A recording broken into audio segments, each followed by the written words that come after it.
Justiça e paz se abraçarão. Justiça e paz se abraçarão. Justiça e paz se abraçarão. Jesus Cristo, verdade e vida. Pela cruz vem a ressurreição. Convivência na felicidade. Povo irmão rumo à libertação. Então, justiça e paz se abraçarão.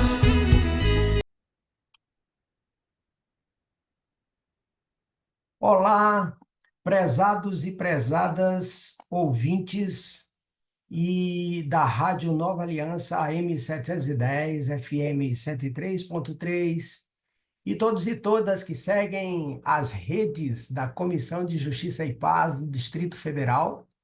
Estamos aqui iniciando mais um programa de Justiça e Paz, este programa que já estão todos e todas acostumados e acostumadas a acompanhar. E, como sempre, estamos aqui para tratar de uma temática importantíssima para esses dias e esses tempos que estamos vivendo. Sou Vicente Sérgio, integrante da comissão, e aqui estou com esta pessoa ilustre, professor Hudson Rodrigues. Vou deixar que ele se apresente e dê as boas-vindas. Prezado Hudson, como está? Olá, Vicente, tudo bem contigo? Espero que esteja bem, você, toda a sua família. E já quero iniciar cumprimentando a Comissão de Justiça e Paz por esse trabalho fecundo, né? Que é um trabalho persistente de ficar comunicando mensagens positivas, levando temas de relevância para toda a audiência, né? E também cumprimentar a audiência que está, seja aqui em Brasília, seja fora de Brasília, por acompanhar esse movimento tão interessante, tão bonito que vocês fazem, porque realmente nós temos que louvar essas ações. É muito bom estar aqui com vocês. Obrigado pelo convite. Muito bem, Hudson.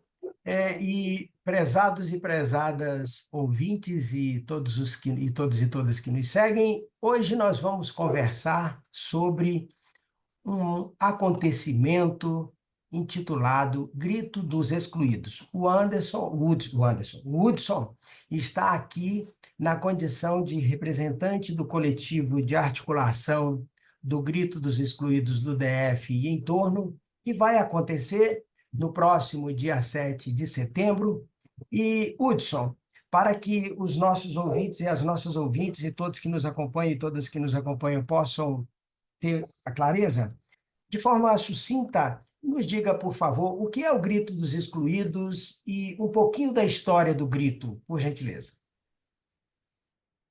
Então, Vicente, é muito bom a gente poder falar do Grito, e com toda a trajetória que tem, né? O Grito tem, nós estamos na 30ª edição, então são 30 anos, esse ano agora, vai, pela 30ª vez, vou realizar essa atividade, né? E tem coisa que a gente grita, tem 30 anos querendo mudanças, querendo transformações, e nós sabemos que, pela própria doutrina social da Igreja, que várias delas, nós temos séculos de luta, e todas elas passam pela justiça social, né? Mas, de um modo geral, o Grito dos Excluídos, e nós acrescentamos assim, dos excluídos, das excluídas, com toda a linguagem de inclusão, porque é a exclusão de todas as pessoas, em todas as formas de existência que nós podemos imaginar, né? É uma proposta que surgiu a partir da segunda Semana Social da Igreja, que foi pelos anos de 93 e 94, né?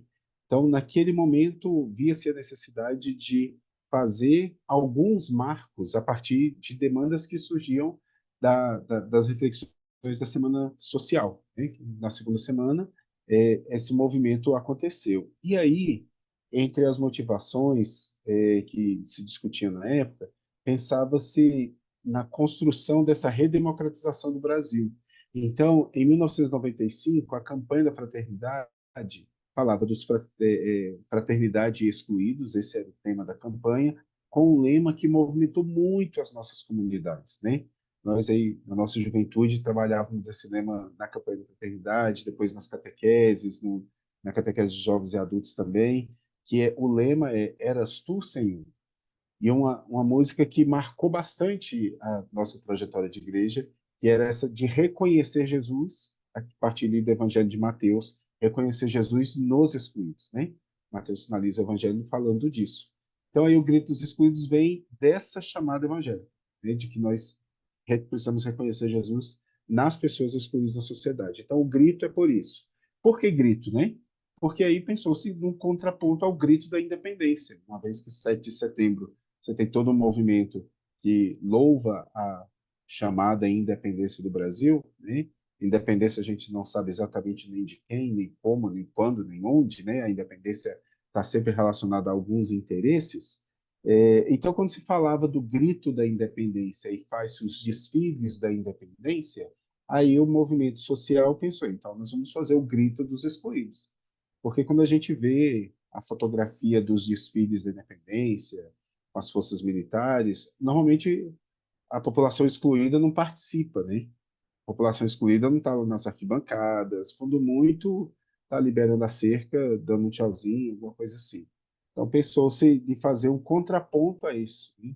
Então o grito dos excluídos e excluídas, de modo que no dia 7 de setembro, enquanto acontece aquele desfile, logo depois nós fazemos uma articulação para dar visibilidade a essas vozes que são silenciadas no cotidiano, né? Excelente, Hudson, excelente. E você coloca muito bem essa dinâmica deste movimento e dessa atividade dentro do contexto da vida da igreja, e dentro do espaço da doutrina social, né, do ensino social da igreja, naquilo que pertine à luta pela justiça. E eu ia justamente perguntar sobre isso, você já acabou antecipando essa questão. Eu ia justamente perguntar sobre a importância do grito dos excluídos e excluídas para essa nossa vida eclesial, né? Para essa nossa vida social também. É muito importante, me parece que assim, nós estamos num momento bem oportuno de retomada disso que nós chamamos de ensino social da igreja, né? E precisamos retomar alguns pontos, porque quando a gente olha alguns movimentos sociais, eles ficam parecendo que é uma iniciativa somente na perspectiva do campo social ou das reivindicações deste mundo material, terreno, das relações sociais que estabelecemos, né? Mas na nossa igreja nós temos uma tradição de fazer intervenções sociais. E o grito é uma dessas intervenções. A própria Semana Social da Igreja, Semana Social Brasileira é outra intervenção. A Campanha da Fraternidade, que já ultrapassou 40 anos de edição, é uma intervenção social, porque a gente, como cristãos católicos, seguidores de Jesus de Nazaré, a gente entende que nossa fé ela passa pela experiência humana, porque foi assim que Jesus quis fazer a fé acontecer, foi assim que no plano de Deus isso foi demonstrado, né? Então, passa pela existência, pelas dificuldades, pelas mazelas então falar do grito e não conectar com uma fé, com a nossa fé, falar de campanha de fraternidade, não conectar com uma convocação do evangelho para a nossa atuação, seria possível para qualquer organização civil poderia fazer isso. Mas para a gente que parte da realidade de igreja, aí quando eu olho, eu vejo que o grito tem muito de organização civil, nesse momento, por exemplo.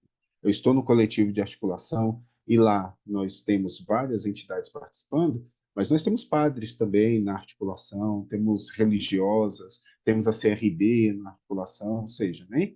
É uma ação da fé encarnada na sociedade. E esse é o propósito, né? Excelente, excelente. E nesse sentido, não deixa de ser uma provocação para todos e todas nós, cristãos e cristãs católicos, né, que precisam fazer, como diz lá o Evangelho, mostrar a nossa fé pelas obras, né? A ação, e que efetivamente, como você mesmo disse no início, nunca deixou de existir no espaço em que vivemos. Prezados e prezadas ouvintes da Nova Aliança, AM 710 e FM 103.3 e todos e todas que acompanham as redes da Comissão de Justiça e Paz, estamos aqui hoje no programa de Justiça e Paz, conversando com o professor Hudson Rodrigues, está representando o coletivo de articulação do Grito dos Excluídos e Excluídas do DF e em torno que acontecerá. Hudson, meu caro, nesse sentido, qual é o tema do próximo Grito dos Excluídos e Excluídas que acontecerá no dia 7 de setembro? Qual o local que ele acontecerá? Que horário que vai acontecer? Que organizações estão participando dessa preparação e que estarão presentes lá neste momento de atividade? Então, meu amigo, quem está na organização são várias entidades que representam movimentos sociais, né? Então, nós vamos ter, por parte dos, vamos chamar assim, do movimento religioso, nós vamos ter lá CRB, temos os padres jesuítas aqui do Centro Cultural de Brasília, né? Temos leigos e leigas envolvidos de atividades de paróquias da Arquidiocese de Brasília, né? Então, pensando neste movimento, mas também o movimento, para além do movimento da Igreja Católica, temos o CONIC, participando do Conselho Nacional das Igrejas Cristãs, né? Com pessoas de igrejas de tradição histórica e alguns evangélicos daquele grupo conhecido como Frente Evangélica Progressista. Então, esse grupo também tem representação lá. Aí eu não vou saber nominar qual das igrejas, né? Mas esse grupo também tem representação lá. De movimento dos trabalhadores e trabalhadoras. Então, nós temos a CUT, então, temos trabalhadores, sindicatos, né? Sindicatos professores, sindicato dos vigilantes, outras denominações sindicais. E pensando essencialmente o movimento social, movimento da população em situação de rua, movimento de catadores e catadoras de material reciclável, movimento de moradores sem teto, associação de moradores e inquilinos, né, de pessoas que estão em situação de vulnerabilidade com relação ao aluguel e todas essas situações, né? E ainda, correndo aqui, para não correr no risco de não citar, né? Também temos as religiosas, e eu deixo para o final, justamente para pensar assim, a articulação da CRB como uma entidade essencial para que o grito aconteça e para que as religiosas e religiosos estejam participando. Então, algumas comunidades de fé que estão lá conosco, né? Seu microfone está fechado. Não, seu áudio, Vicente. Opa, desculpe. Obrigado, Hudson.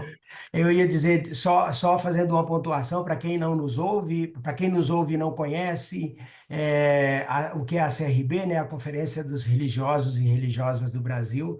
No caso, a parte que pertine aqui ao Distrito Federal, que está caminhando junto nessa organização, não é isso, Hudson? Exatamente. E, assim, três nomes, ou três lugares muito bem representados ali, que as irmãs de Jesus Crucificado lá do Sol Nascente, com um trabalho incrível com as comunidades lá, Mulheres do Sol, a irmã Sueli Belato pela articulação e coordenação da CRB aqui no Brasília, e as irmãs da Casa de Retiro da Assunção, né, que também estão com comunidade aqui e fazem um trabalho muito importante, né? Então, esse é o coletivo que está se somando. Junto com este coletivo, ganha força o grupo de parlamentares do campo progressista, tanto da Câmara Legislativa quanto do Congresso Nacional, né? Aí tem representação desses parlamentares também, porque é interessante que no Grito nós temos como objetivo dar voz para quem o dia inteiro é silenciado nas ruas, né? Então, se você pensar assim, por exemplo, população em situação de rua, Você não vê as pessoas conversando com uma pessoa que está em situação de rua. O que novamente acontece é que a gente escuta histórias, vê cena, alguém filma, as pessoas sendo enxotadas, sofrendo algum tipo de perseguição, o material delas sendo recolhido, sendo queimado, né? Então, essas coisas assim. A gente vê com muita tristeza movimentos que tentam, por exemplo, fechar o centro pop, que são espaços que foram criados para acolher, para que essas pessoas tenham ali o mínimo de dignidade, pelo menos para tomar um café, para ter um lugar onde acomodar os seus pertences, né? E quando a gente fala dessa população, pensando na ponta mesmo, quem olha a pessoa que está em situação de rua, olha e se sente ameaçado porque, sendo bem estético, é uma imagem que destoa, uma imagem que é feia, por isso essas políticas de higienização das cidades, né? Mas ele é um ser humano, aquele carrinho que muitas vezes carrega o cachorro e um monte de trouxa misturada, tá a roupa, a história de vida e os documentos da pessoa. Então, quem recolhe aquilo, pega, joga fora, queima, está queimando a história, a vida, e aí depois as pessoas ficam literalmente como indigente, que não consegue contar a sua história, né? Enfim, estou falando isso, mas no grito tem uma coisa muito bonita que acontece. É a própria população de rua, em situação de rua, que fala. Por isso o grito das excluídas e dos excluídos. São os catadores e catadoras que falam, né? Então o microfone é para eles e para elas. E por isso os parlamentares também são convidados a participar. Porque aí, quando os gabinetes estiverem, os gabinetes, assessoria, parlamentares vão ouvir dessas pessoas as suas reivindicações, as suas pautas, as suas necessidades, né? Não que sejam desconhecidas, mas é a forma também de dizer para aqueles humanos e humanas ali, os nossos irmãos e irmãs, nós acreditamos que vocês podem sair dessa situação e vocês têm direito a isso, né? Onde que nós vamos fazer isso? Assim, se você me interromper, amigo, eu vou falando, né? Que aqui vai sem freio. Onde que nós vamos fazer esse movimento? Mas é que eu fiz um combo. A pergunta foi um combo, né? Então, manda abraço. O nosso encontro vai acontecer no dia 7 de setembro, que é um sábado, né?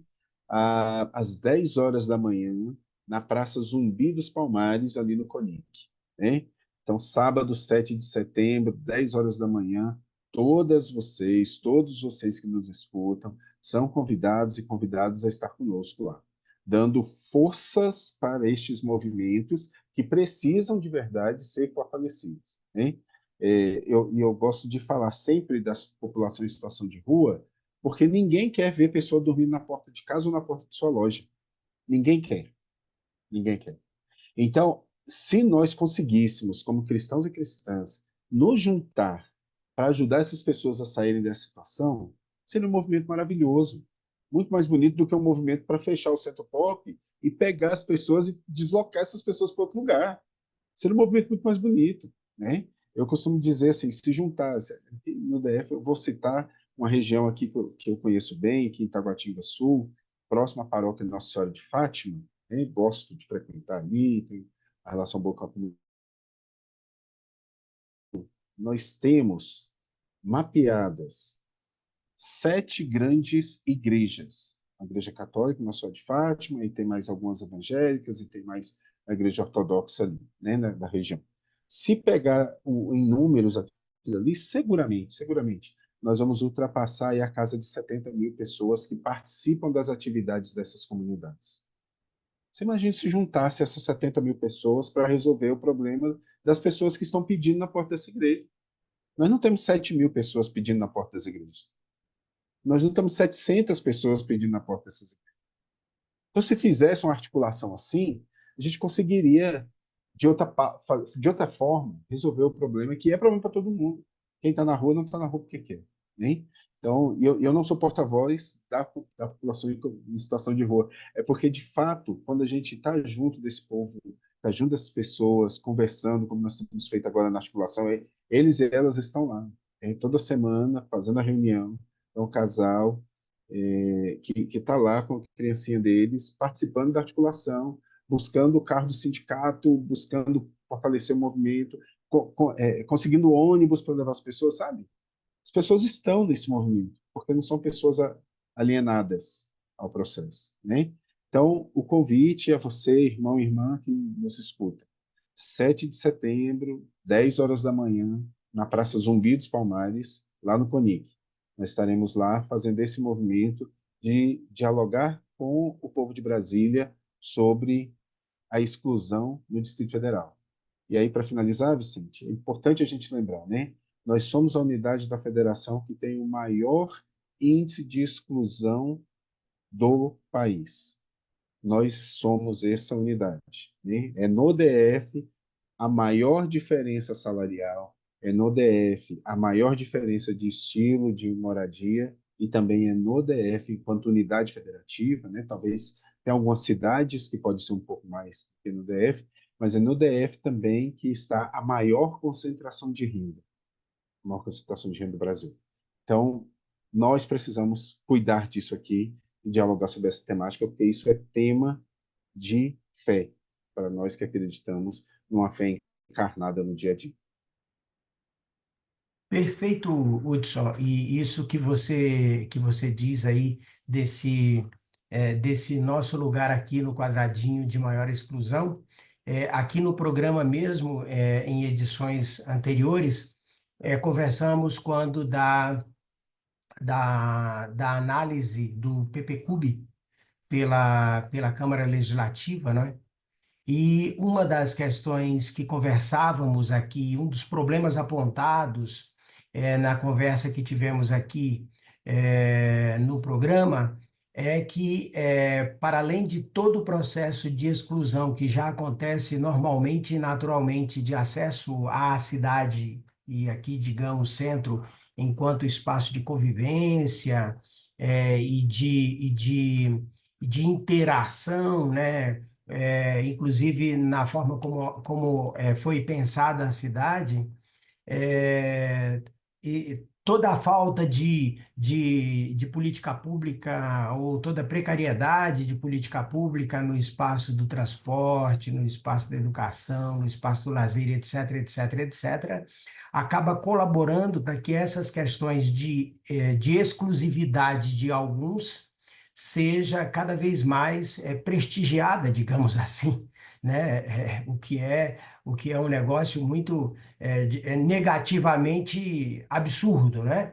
E quando você coloca essa questão, me recordei desse debate que tivemos aqui em dois programas falando dessa questão. Sem contar, você citou aí as irmãs Jesus crucificado que estão lá em Sol Nascente, não é, Hudson? Sem contar que há quem diga, e estudos mostram que talvez seja a maior favela urbana do Brasil. Estamos falando do Distrito E Federal, né, meu irmão? estamos falando do Distrito Federal. O trecho 3 do Sol Nascente ali tem sido um, assim, um lugar de muitos estudos, né? Porque quem não é do DF não entende como que um aglomerado populacional acontece daquela forma e num modelo muito diferente das favelas de outros lugares do Brasil, né? Porque as favelas de outros lugares, aqui no Sol Nascente também a gente vai encontrar as vielas, as ruas mal feitas e tal, mas no DF temos um fenômeno da grilagem de terra que é uma coisa assustadora, né? Assustadora. Eu tive, agora, recente, uma atividade no Sol Nascente, e que é a inauguração da Cozinha Solidária do MTD, né? Que é o Movimento de Trabalhadores e Trabalhadoras por Direitos, que também está conosco na articulação do grito. E a cozinha fica, assim, no final do trecho 3, a horta também fica lá. Depois desse lugar, tem um barranco que é um negócio impressionante, assim. Aí você fala assim, meu Deus, como é isso, né? Você não imagina que dentro daquele barranco tem gente morando. E aí a gente vai conversar com quem mora ali, com quem é do movimento, por exemplo, que está acompanhando, e tem gente, não são assim, uma família não. São quase 200 famílias morando num lugar que é área de erosão. E assim, aqui, né? Não dá 40 quilômetros do centro do poder do país, né? É Exatamente, isso. É disso que exatamente, a gente fala no grito, né? exatamente. Então, prezados e prezadas ouvintes da Nova Aliança, AM 710, FM 103.3 e todos e todas que seguem as redes da Comissão de Justiça e Paz aqui do Distrito Federal. Estamos aqui conversando com o professor Hudson Rodrigues, representante do coletivo de articulação do Grito dos Excluídos e Excluídas do DF em torno. Evento esse que vai acontecer, como o próprio professor disse, no dia 7 de setembro próximo. Hudson, estamos aqui então já nos tempos finais.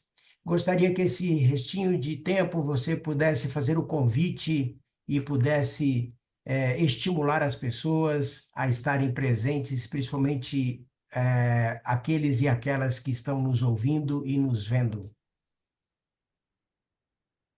Eu quero agradecer a oportunidade de utilizar desse espaço, né, da Rádio Nova Aliança, que há tantos anos oferece o serviço de evangelização no Distrito Federal e para onde chega, né? A gente sabe que o rádio não tem fronteiras, então, aonde alcança, está chegando lá. Mais uma vez, parabenizar e reconhecer o trabalho da Comissão de Justiça e Paz do DF, porque vocês fazem um trabalho persistente em ser a voz do ensino social da igreja para essa realidade de fé aqui. Isso é muito importante e eu fico muito feliz que vocês estejam fazendo esse trabalho e que nesse momento possa somar ao trabalho que vocês fazem, né?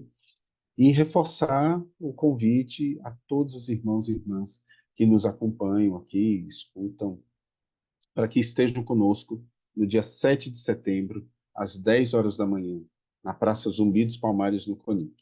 É ali que nós vamos fazer o grito dos excluídos e excluídas. É lá que nós vamos dar voz àqueles e aquelas que são silenciados diariamente por diversos mecanismos na nossa sociedade. Então, todos vocês são muito bem-vindos, bem-vindas para participar lá do grito conosco. Esperamos nos encontrar lá. Hudson, meu caro, agradecido demais pela sua disponibilidade em estar aqui conversando sobre essa atividade importantíssima, inclusive para nós aqui da comissão, que também estamos sendo representados lá no coletivo. O coletivo lá.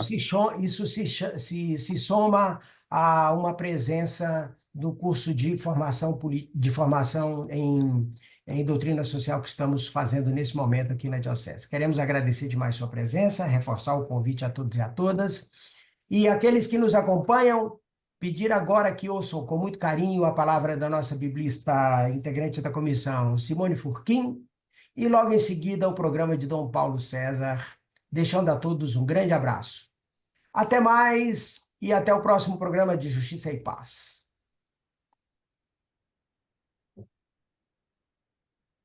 Olá, ouvintes. A leitura do Evangelho hoje é Mateus, capítulo 25, 14 a 30. É conhecida como parábolas dos talentos. Jesus fala por meio de parábolas, pois ajuda-nos a entender como devemos construir o reino dos céus. No tempo de Jesus, o talento era a maior medida de valor econômico. E hoje, nessa parábola, vai dizer que, antes de viajar, um certo senhor entregou para cada servo os talentos conforme a capacidade de cada um em fazê-lo render. Quando retornou, este senhor não os pegou de volta. Os talentos passaram a ser daqueles que fizeram render. E o que é tão valioso assim que deve fazer render mais ainda? A chave de leitura desta parábola está na advertência que o próprio Senhor faz. Ele vai dizer: todo aquele que tem será dado e terá em abundância, mas daquele que não tem, até o que tem lhe será tirado. O evangelista entendeu que esse Senhor que viaja para o estrangeiro é o próprio Jesus, é a figura de Jesus que viaja, ou seja, que faz a sua Páscoa, mas que vai voltar, lembrando da parousia.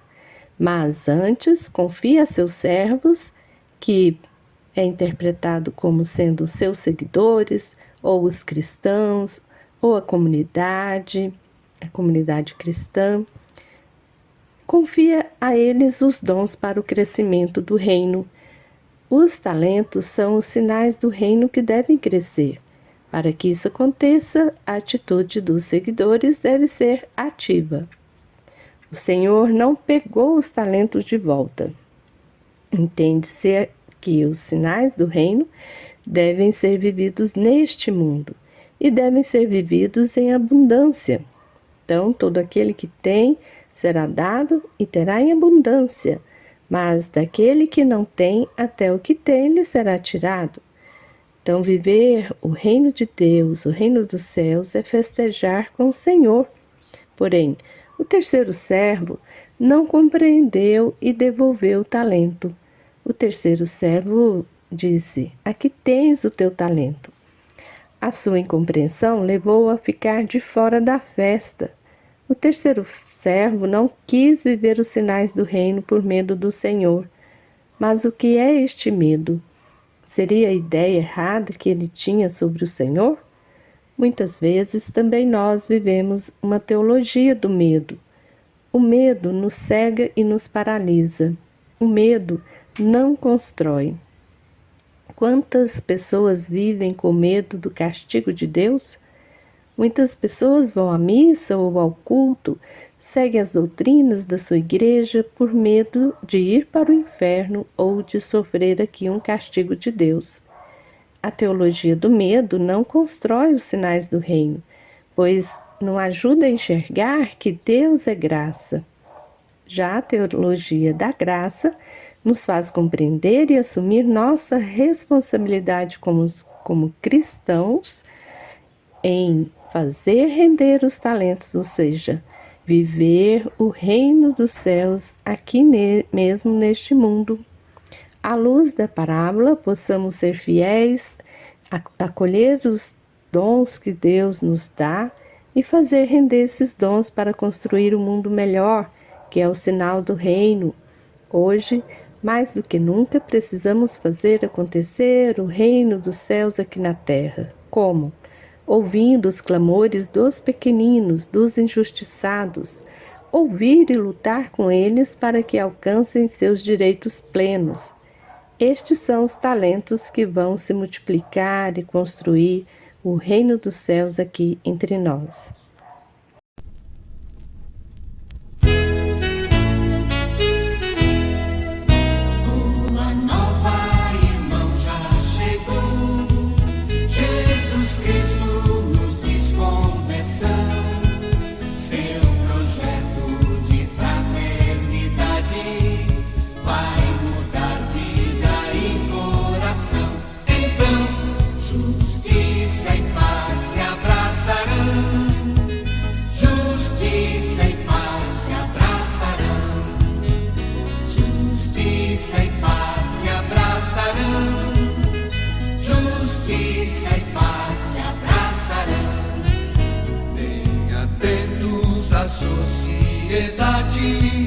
Bem comum, todos dando as mãos.